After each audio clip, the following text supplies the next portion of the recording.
right, and government says it will soon expand prison facilities and legal aid services to address rising inmate populations and the increasing number of Ghanaians in need of legal assistance across the country. The move follows renewed concerns over congestion at major correctional facilities, particularly the Nsawam medium security prison, where inmate numbers continue to exceed approved capacity. Deputy Attorney General Justice Sremsai says the situation has become critical to maintaining peace, justice and social stability, stressing the need for urgent interventions. Dr. Sremsai, however, admits that the Legal Aid Commission continues to face significant challenges, especially inadequate funding, which limits its ability to operate effectively nationwide and provide timely support to vulnerable persons. Dr. Sremsai made the remarks in an exclusive interview with Stephen Mensah. Thank you very much. As you have seen, our selection of the members of the governing board of the Legal Aid Commission is based on certain expectations. We have noticed that one of the biggest challenges that the governing board, the Legal Aid Commission has, is funding. So we selected individuals who have track record in raising funds from civil society or international organization, human rights organization to back its activities. So you see, for example, we have Professor Raymond Tuguba. He has been at the forefront of human rights activism for over 2 decades. He couldn't achieve that by using his own pocket money. He raised millions of dollars to fund to support the funding of the CRC, the Constitution Review Commission. I think about $6 million at the time. So, and the second person you see, Oliver Baka Vomao. So we carefully selected these people to address specific challenges that we know the Legal Aid Commission has been facing over the years. We hope and believe that they will be able to bring on board the necessary funding arrangements and programs to make the legal aid very successful. The other thing that we took into account, which is very essential in nominating the members of the governing board, is what we call proactivity or proactiveness of the commission. As I mentioned when I was giving my remarks, I made it clear that we often expect that when people need legal services and they do not have the means or the money to afford the services, they will approach the Legal Aid Commission. That is good, but it is even better if the Legal Aid Commission can approach certain people who have been identified as needing legal service but do not have the means to. And if you look at the work that Oliver has been doing over the years, sometimes he offers legal service to persons who he identifies as persons in need of legal service. And that is exactly what we are trying to bring into the Legal Aid Commission. That some people may need legal service, they do not even know that they need legal services. You'll be shocked. They don't know that they need it. Some know they need it, but even how to approach the Legal Aid Commission is something that they cannot even comprehend. So we are bringing proactiveness into the activities of the Legal Aid Commission. Apart from that, we have also identified one misconception about the legal aid. People think that legal aid is just about criminal, representing criminals or accused persons. Let me put it properly, accused persons. That is not the only thing that legal aid is designed to do. It's also designed to assist and aid persons who have civil claims. So, for example, if you have a constitutional matter, or you want to test the constitution, or you want to take a step you could actually, get the assistance of the Legal Aid Commission. There are people whose livelihood depend on labor matters. Some even, apart from labor or let's say employment matters, some even divorce. Or they're in a situation where they will need legal service, but they don't have the means. So these are all things that the legal service, Legal Aid Commission could do. But again, because of lack of resources, they have to now limit their mandates, or by way of practice or administratively limit their mandate to representing accused persons. If we have the necessary funding and the human resource, we should be able to activate that side of legal aid where civil matters could also be represented. Like I mentioned, look, the truth of the matter is that when we say equality before the law, we mean equal access to the law. You are not equal before the law if you don't have money to go and hire a lawyer to represent you in a law court.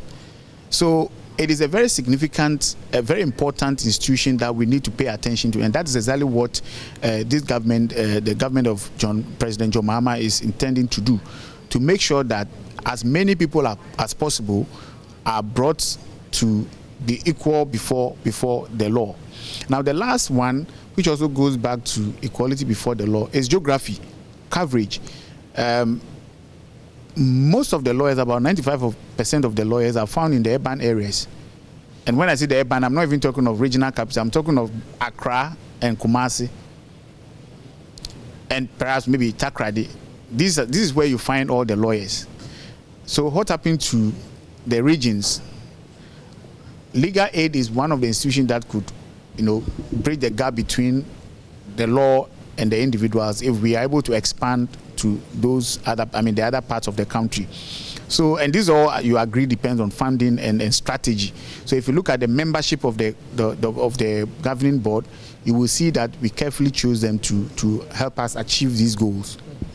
It's interesting to talk about how you constituted the board, but then are you looking at also increasing the fund? Government has a constant funding arrangement for the Legal Aid Commission. Of course, like all the other agencies, the government fund them. But you also know that government's money is always, so many people are struggling to get a share of the government money. So it is not enough to do all the wonderful things that the Legal Aid Commission could do. And that is why, so there's a budget, they present a budget, the budget is often approved by Parliament. The last budget was approved recently.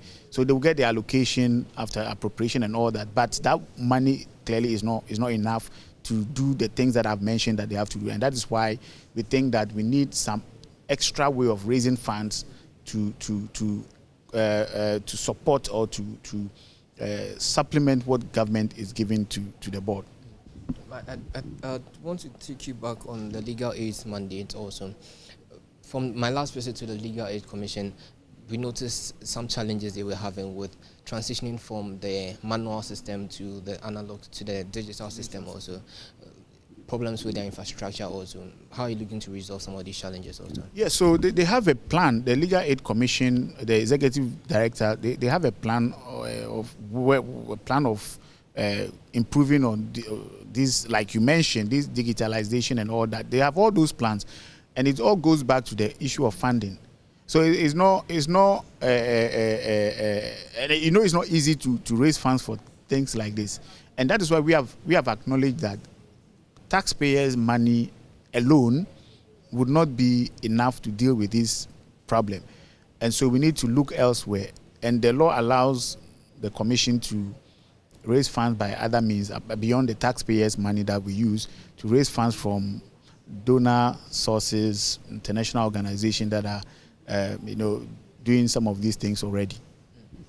I'd want to ask you about the prison service. My last visit to the Nsawam prison, it's interesting. You've increased the budgetary allocation for. Oh no, it's Ministry of Interior. No, but it's all linked to the legal service also.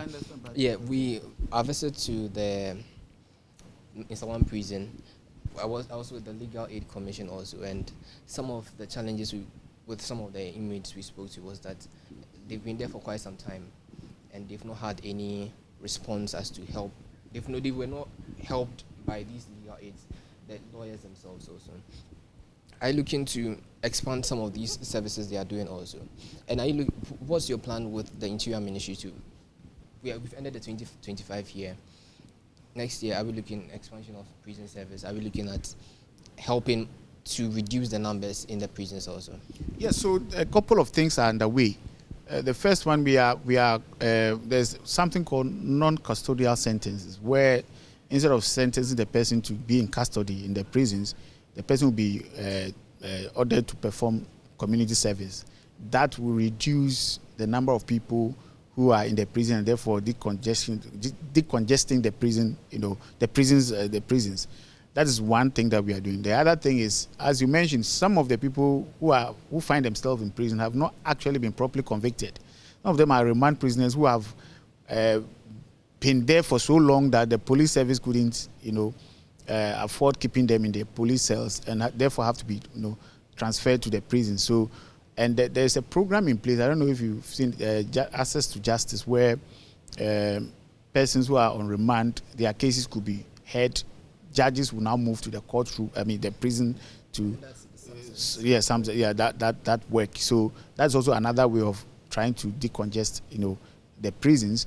And then one of what the other one you mentioned is, okay, I've already dealt with that. Yeah, so those are some of the things that we are doing. But again, I know you are aware that the prison service has a plan to build new prison and renovate existing ones. So these are all things that we are doing to ensure that conviction does not mean indirect way of sentencing you to death, because the fact that you have committed a crime and have been convicted doesn't mean that you shouldn't. You are entitled to some the basic fundamental human right that Ghanaians are. So your conviction is not to say that you are not entitled to live.